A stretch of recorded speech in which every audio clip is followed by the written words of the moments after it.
Welcome, impactful parents. Today, we're going to talk about the three most important qualities that college admissions officers look for in students. Hello, my name is Christina Campos. I am founder of The Impactful Parent, and I help parents of school-age children turn their chaos into connection with their adolescent. I offer free parent education videos every week. I offer online courses and coaching. And if that wasn't enough, I bring experts in other fields onto the Impactful Parent stage to teach us even more. And today I have special guests, Beth and Greg Langston. And Beth and Greg have been helping kids with college admissions and activating teenagers' potential for over 20 years. Plus, they own a little business called the College Flight Plan. I'm very excited to have them on today. Thank you for being here, Beth and Greg.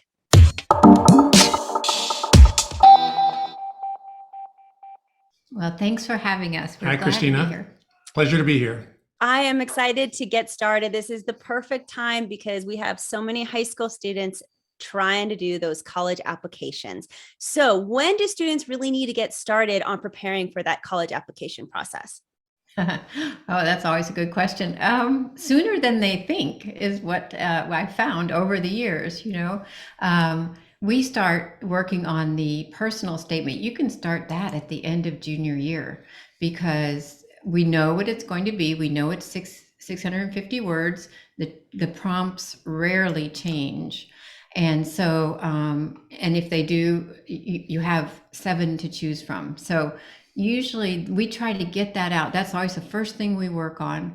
But right now, I mean, I have a lot of students who we're just now looking at it the first time, that personal essay, because it's not the only essay kids have to write. It is required in the Common App, but for every university they're applying to, which usually it averages 8 to 10 universities, depending. Some of those universities will require other essays to be written also. So once we get the 650 word personal statement out of the way, because we know that's a big one, the other ones are sometimes 250, depending where you're applying. I mean, sometimes 250, sometimes 500 words again, and they're all different prompts that we have to work hard on. So I always say the earlier the better. And if you know what schools you're going to be applying to, we can work on the why. I always call it the why Penn essay, because our son applied to Penn and actually got accepted. So, but it was, why do you want to come to Penn? And you can't just have a generic, general answer. You have to have done your research about that school, know which courses you're thinking of doing in your area of study, and be very specific about what the school has to offer and what you have to offer the school. So starting early is better, but we're in it right now. So it's working. It sounds like a lot of essays, and I think it might be. So my question to you is, what are the 3 most important qualities that college admission officers are looking for in students? Is one of them the application essays? Very important, because in the 20 years we've been doing this, there are 3 things that the college admissions officers are looking for. Of course, academic success, right? Permission to play. That gives you permission to play. And if you have good scores, a good GPA, rigorous curriculum is what they're looking for. Also, the best that you can do.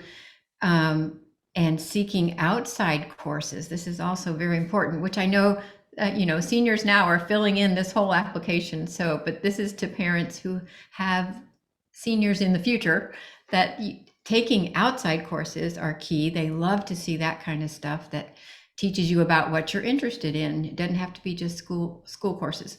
And then the standardized tests, which are getting more difficult because I have students who've studied so hard for these tests, right? And then the test gets canceled because of COVID or whatever. So, but we can write about that in the application too. If you can't submit the scores that you want, but you've tried and you've studied and you've prepared, then we can address that in the application. But anyway, so the academic success is the number one thing that they're looking for. And the next one is extracurricular. You want to talk about that? Sure. They want you to be involved in projects and really have long-term commitments. They don't want you to just check the boxes on 15 different things. They want you to go and do something in depth.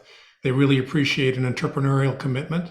And they also want you to seek internships so that you can find out what it is that you really like to do, because then that can help you give guidance for yourself and your family that this is what the kind of career that I'd like to pursue. So those are things that we suggest that you do. Yeah, internships are key, and not paid internships. We call them internships, but it's really just on the job training. Go approach companies, approach different professions that you like. You have to be so proactive and say, I'd like to ride along for a week.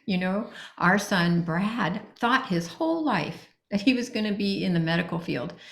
And then as he got older, I think I want to be a surgeon. Well, he had the opportunity from knocking on doors and calling on people he knew to go in to the operating rooms for a couple of weeks with a neurosurgeon and a cardiovascular surgeon. And at the end of his time there, he's like, this is not at all what I want to do. And thankfully, he didn't waste all those years in med school figuring out what he wanted to do, or that it was the wrong profession for him. And now he's in the financial world. So go figure that. But that's where those things can help. And colleges love to see that on your application. And the main thing, the other thing that colleges love to see that they're looking for students who have profound self-knowledge and self-discovery and a clear direction of where they're headed. It's very important that their students are empowered with understanding who they are and expressing that with confidence and clarity in order to have that sense of control. They love to see that you know where you're going. They search for students who know their values and their purpose and their strengths and their weaknesses and their natural inclinations, which is great. So they need students who have a plan and they've set goals and they're going to pursue a career or a profession that they will thrive in. So those are the three things they're looking for. And that's why the essays are so important, because if you know a lot about yourself, you've done this self-discovery, you can write about it intelligently, which they love to see. It's a rare thing, but they love to see it. I want to summarize that real quick one more time so the audience can really get it. The first thing that colleges are looking for is academic accomplishment, academic success. The second one, extracurricular accomplishment. And the third? And the third one is a profound self-discovery and a clear direction. And then all of that really helps you write those application essays, which are obviously also important, but it's those three things that kind of feed into that application essay. Yes. And the essay is mainly, the other two, give you permission to play pretty much. And here's the other thing. There are so many students with great GPAs, great standardized test scores, lots of great extracurricular activities that they can write about, but they can't take all those kids. There's just not room for all the great kids that are out there. And that's where with your essay, you really need to stand out. Also, I recommend calling the university to get an interview with some area alumni so you can say, this is me. This is who I am, and it will speak so well for you if you're pursuing those things. Also, call the admissions office, right? With a well thought out question that shows demonstrated interest in the university. And they love that. They will take notes on that, and it will make a difference. File. But they only take 8 to 12 minutes to determine if you're going to be the one that goes to their school or not. So that's all they spend. So that's why it's important that those application essays are done really, really well.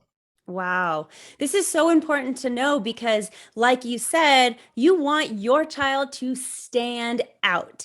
And so having those tips of not just writing the good essay, but calling the admissions team. I feel like so many families kind of underplay the importance of talking to that college admissions person. And it's nice to know that all that is really taking note, and they're making notes, and they're venting out your child from day one. That's right. And you have to promote yourself. It's a good lesson in all of life to promote yourself and be proactive, be positive and interested, and know what you're talking about when you ask that university. You really have to sort of research the question you want to ask them when you call them, but it will make a difference. It really will. Something a student might do that we found that works quite well is, let's say there's a university that the student has no interest in the town where they live, and they have no interest in going to that university. They can still call and practice speaking to an admissions officer to kind of practice their spiel. To say, listen, I'm interested in coming to this university. These are my skills. These are my interests. Can you tell me what would be the differentiator that this university has versus some of the others that I'm looking for? And the student will get a sense of practice of going through the motions, and it won't be as hard the next time. I love that suggestion. That is really so smart. So smart. And the thing is, if you've never been through this, who would know these things, right? So it helps to get help in this and other situations too. But back to the 650 word personal statement, what they want to answer in that is here's the question. Who are you? What is your background, your personality, your identity? What makes you you? Why are you here? What is your purpose? What is your journey? What is unique about you? What are your values, your interests, your motivations, and your skills? And what matters to you? What are your passions, your goals, and your inspirations? And if you're writing about something you love, it's going to come out in your writing. So it's great. And unfortunately, they're not teaching that in school. Well, I mean, the English teachers, they do have teachers that are meeting with the kids now and being more proactive in what they submit, which is good. But when it comes to me, we still make a few changes and pull out the heart of that. You want that heart to shine. And a lot of kids have been through many challenges in life. And that's great to tell about them. And then the bulk of the essay needs to be about how you've overcome or are overcoming these situations and how you're going to apply that to your future. And would you suggest something really catching in the beginning to get that reader to keep moving forward, keep reading down? Or do you want it to kind of keep it more conservative of an essay, because you don't want to talk about things that are might be too controversial? Or is it okay to do that because you're going to stand out? Do you know what I mean? Yes, I know what you mean. You can talk about most controversial things. We try to avoid politics sometimes, and a lot of times religion even. And COVID as well. Well, COVID, yeah. You have an option to write a COVID essay, and unless your experience is vastly different than what everybody else has experienced, I recommend not writing it. It's not necessary. But if you've had if somebody you really care about has passed away or something like that, or your mom is in the hospital every day, working with people, and then she caught COVID, and how it affected you. Did you have more responsibility then because she couldn't come around, to be with the family? There are a lot of stories that are submissible, but unless it's very unique in the COVID situation, we don't write it. Well, I'd like to ask you, what's your most important piece of advice that you could give a high school student who's trying to decide, what major am I even going to pick? Because I know that young kids, they feel like there's a lot of pressure to decide. Definitely. Absolutely. What we typically suggest is that they first identify what their values are, what their core values or character beliefs are. And we take the student through a process that helps them define that. And then once they define what their values are, they can determine what they're going to start, stop, and continue doing. Then they go through a 360 assessment where they ask up to 8 trusted advisors to give them feedback relative to what are my strengths, what do I do really well, and what do I not do well, and how do I add value to others, and what do you suggest that I would study as a major or have as a vocation? And so then the student gets back 200 data points of information, which is a lot more comprehensive than just somebody filling out an interest survey, a questionnaire. They get information from people that really care about them. And so that helps them determine what their strengths are, what they're really good at doing. And then we actually help them to determine what they do to solve problems, how they instinctively problem solve. And these are key life skills that they'll be able to use for the rest of their lives, which then tells them, hey, you know what? I'm really good at doing this. And this is what I should focus on. And this is what differentiates me from my friends and my neighbors. And so then they have a greater sense of confidence. And now I want to get toward the parents. What are some things that the parents should be doing to encourage their students to do right now? Like, what should they be saying? Hey, we need to do this ASAP. ASAP. Wow. Get help if they can, because I always say, I know some students are vastly independent and they don't want any help with their essays. They want to write it all themselves and not let anybody else read it unless it's required in their class at school. And I have a great example, this wonderfully gifted in East Indian student. She lived in Minnesota, but she didn't want any help with her essay. Her mom told me when they finally got to me, and she should have been accepted to every university with everything that she's done and how she's given back to her community. But they got to me when they were getting rejection letters last year. And when you get, or on the wait list of some schools, because her grades would qualify her, her test scores would qualify her activities would qualify her. But when it came down to her essay, she showed me what she had submitted. And in the first paragraph, there was an error. Grammatical errors. Grammatical errors. But the essay was great. The content was great. It just needed to be reworked. So I would say get help if you can, get eyes on it. I would also tell the student, when you brainstorm, don't worry about the word limit.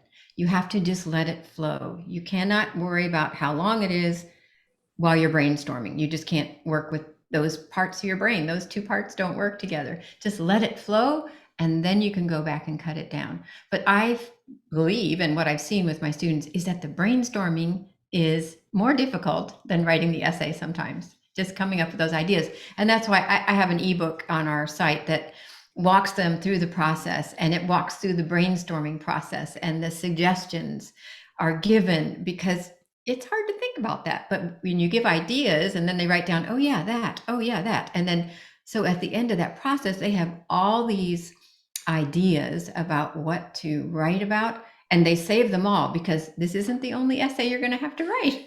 So we save all the suggestions because it will fit into another essay, hopefully. And that, so they let it flow on the paper. Just after they've decided which prompt they're going to answer, they let it flow, and then we get to the work. And then we get to work of cutting it down, making it make sense. But as far as other suggestions for parents, don't assume that the school is going to be taking care of every aspect of this process. Yeah. And the reason is because there are 424 students on average in the United States per college counselor. And there are fantastic college counselors, but they can't get to all the students. And so the parent needs to help the student start early, take practice exams early, go visit schools early, start volunteering and doing your extracurricular activities early. These are the things that you need to do. Look for scholarships early, because it does take time to go through that process, but it can be very fruitful because it can save you a ton of money. I feel like a lot of students, you get a couple different types. So the first one, I'm gung-ho and they're really on top of it. And then you got the other, which is they are so excited, but it's daunting.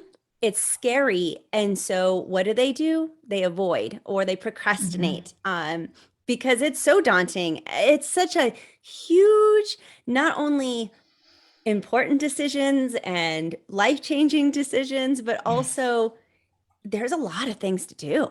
And that's on top of their normal day-to-day, still going to football games and homecomings and, still Right. doing homework and AP classes.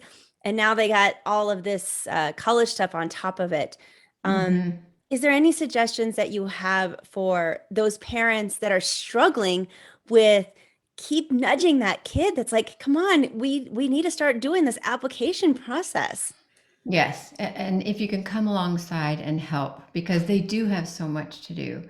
And, it's a hard lesson. I've had some students who, did it all themselves or procrastinated and did it late and couldn't hand in that great essay because there wasn't enough time. When the deadlines are coming, you have to hand in something. And so I would say if they can come alongside and help, because now we're in the throes of it. We should be writing, have already made the first draft of that essay at least, and the other ones are coming up. That's the thing. Again, I think if you've never been through it, you don't realize there are other essays required. There are other writings required. And all these writings need to be in the student's voice because they can tell if someone else has written their essay by the other short answers they have to give or the descriptions of their activities in another part. We look over the whole thing. I try to look over the whole thing and make sure it's saying what they want to say and in their voice. So one of the benefits that families have if the student starts early and they do the self-discovery with us or somebody else is that they can determine, hey, this is what's really important to me, and this is not really that important to me. And so why am I doing 3 sports? Am I doing it because I have my friends? Or am I going to be a professional athlete in 3 sports? The likelihood of that is pretty limited. yeah. And what this allows a student to do is say, I love this one sport and I really want to continue doing that. But these other two, I really am not that excited about. And you know what? I'm going to focus my efforts on doing an internship or study on a particular aspect of my studies or do homework so that I'm not running around like a maniac and I have time to do my essays in my senior year. Those are some of the benefits of being able to intelligently deselecting things instead of adding more to your plate. Mm-hmm. And my last question to you is, what are some of the bigger challenges that you see families face with this college application process, aside from the one I was just mentioning of that student who just keeps procrastinating because it's just so daunting? Wow. One I would say is that in certain cultures where the matriarch or the patriarch rules, and they say, we're all doctors, you're going to be a doctor. And John or Sue goes through a self-discovery and says, I would not be a good doctor, mom or dad. And, forgive me, but, look at my self-discovery that I've gone through. I would make a great architect, which is a wonderful lauded role. But that family may have come from a mentality of you either a doctor or you're a lawyer. But if you can be an architect, you can provide the student the tools to be able to say, out of a sense of control, I have confidence that I can do this successfully.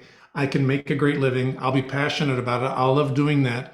And that's something that self-discovery really does help the student be able to counteract some of those forceful pre-intentions that families may have. Yeah, you don't want your child to go to college and not love what they're doing or their life after, and then, or quit halfway through. You put all that money into helping them, and then, yeah, you want them on the right path from the beginning as best you can, at least. Mm-hmm. I'll give you some interesting statistics that'll probably surprise your audience, and that is only 40% of college grads graduate in 4 years today. A full 60% of them take 6 years to graduate, and 60% of them graduate after changing majors 3 times. And that's because they haven't done the self-discovery.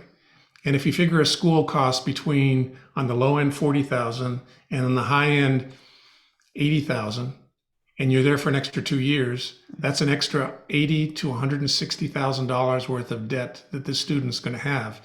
And it's compounded even further if the student goes because the dad said or mom said, you're going to go study here and you're going to go study this, and then they drop out after 2 years and don't have the degree and can't pay for it. But we applaud every family and every student that tries to do the self-discovery and truly figure out, what is it that I'm passionate about? Because a recent study came out that says that 87% of people that are 16 to 29 say they have no purpose or meaning. And that's what's contributing to them dropping out or changing majors and flying back home after college, which most parents don't want that to happen. And if parents could just help, kids want to know what they do well, and they want to know how they can make a difference. And if parents can pull those two qualities out of their kids, what they do well, encourage them to point out what they do well, and help them to figure out how they can make a difference in life, in the world, in their family, in their community. Now, tell us a little bit more about what you do. And so we can get that information. And if people want to, they can reach out to you.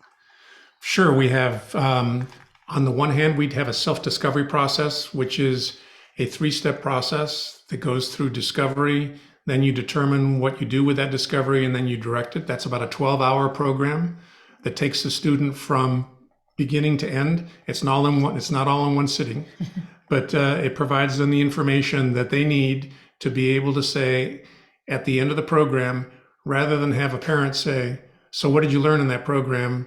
Or how was school? And they go, great, fine. What it does is part and parcel of this program, the student has to present to their parents, mom and dad, these are my values and these are why they're important to me. These are my strengths and weaknesses. These are the majors that 200 data points telling me that I should possibly consider. These are my lifetime goals in the areas of health, wealth, wisdom, and relationship. This is what I instinctively do to problem solve and how I support my decision-making process. This is my purpose statement in terms of what I'm going to do with the rest of my life. These are my 5-year goals that I have to support my lifetime goals. These are my 1-year goals. And as a result of having done that, I figured out that these are my 2 bad habits, which historically are typically too much social media and not enough sleep. And based upon that, these are the 3 majors that I think I should pursue. One is a major, one is a minor, and one that I might just, I might do away with, which allows me to go and graduate in 4 years instead of the 6 years. And last but not least, this is my elevator speech that I will present to you. It's a 1-minute, 150-word memorized statement that tells whoever's listening to them what makes them special, what are their strengths, what are their values, what makes them unique, and why they should be accepted to their university or to their company. And typically what that presents is a drop the mic moment at the end, because the parents are saying, how did you help my student figure all this out? That's the discovery program process. And then what you do is you take all that information and put it into your application essays, which is the second part of our process, which is what Beth focuses on. But it's so cool to see. We love being in those final meetings with their parents when they're telling them what they've learned about themselves, because the parents see this huge transformation in their kid who now has clarity in knowing his or her values and strengths and weakness, purpose, and what they're going to do with their lives. And they have this confidence in clearly understanding and articulating what makes them unique. And they also have this new sense of control over their future, because now they have actionable plans and goals, and they can speak to all those things. That's what we love. I love it. That's such a wonderful resource. And where can they find you? They can find us at collegeflightplan.com. collegeflightplan.com. If they want to reach Beth, they can reach Beth at collegeflightplan.com or Greg at collegeflightplan.com. We're here to answer any questions. Absolutely.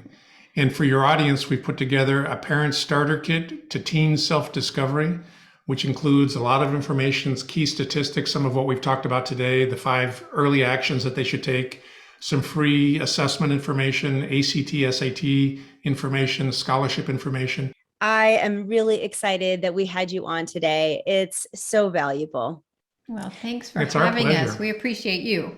And if you would like to become a more impactful parent, please check out all that my website has to offer. Also, I have parenting courses, family coaching, 30-day challenges, and lots of free resources.